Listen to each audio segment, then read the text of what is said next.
The witchwoods, not far from Cassidys, and for the years the mysterious witch herself would come to the village, offering healing potions and concoctions. I myself remember taking the medicines she conjured when I was but a mere minnow. But one day the forest became shrouded in a thick and impenetrable mist. Mayhap the witch conjured it as a payback for some slights. But all we Cassidy knows is no one saw her again.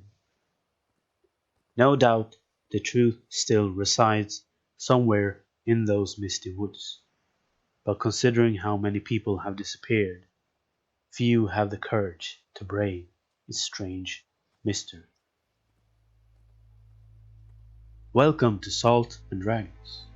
Today I'm doing a lore and or trivia special on the witchwood of Dragon's Dogma. The witchwood of Dragon's Dogma is a very interesting place.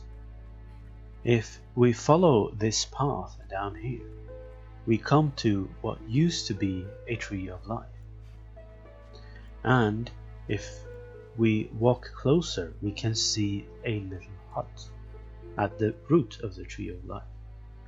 Much like Sirke and her master in Berserk, the witch of the witchwoods lives in the hut of the tree of life.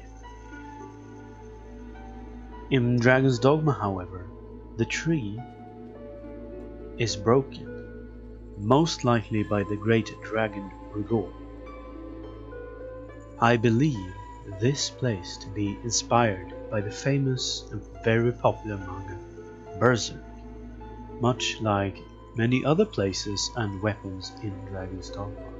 Amongst other things, the skeletons in the Blue Moon Tower seems to be wielding a sword very much like the Dragon Slayer, only lesser in size. And if you are very careful when you're constructing your pawn, you can either create both Casca, Griffith, or Guts. They also used to have both Guts and Griffith's armor available in the ancient quarry, but they had to cancel that due to their licenses expiring.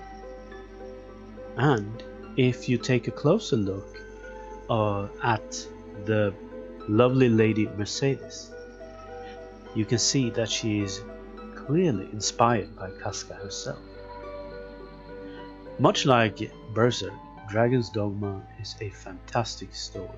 This game has much more both lore and story that we currently know due to the previous cut content.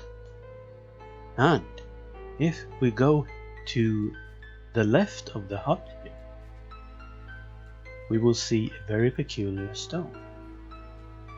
You can see that it has both hands and fingers and an eye. And if we go to the right of this hut, we see a very similar stone.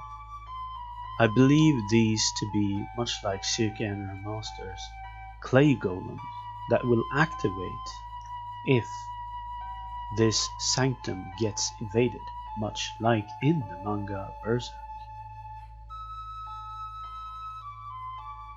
Dragon's Dogma is a much deeper game than one might believe at first glance, and as I mentioned, it holds many references to popular anime, manga, and other games. It is too sad that we do not have more information about the cut content and that we might never see. But who knows? If enough people pay attention to the game, plays it, and if it gains enough in popularity, maybe one day Capcom will remake Dragon's Dogma as it first was intended. Although chances are small, it is not impossible. That is it for today's video. But if you have something to share about the lore, know something that I don't, or know something that I didn't mention, please share in the comments. And if you enjoyed today's video and like the content that I create, why not leave a like and subscribe for more? There will be much more to come, both Dragon's Dogma, Darkest Dungeon, Elder Scrolls Online, Skyrim, and many other fantastic titles. But until next time, have a good one, and I want you to subscribe. Yes, you. Just a little joke there. Have a good one.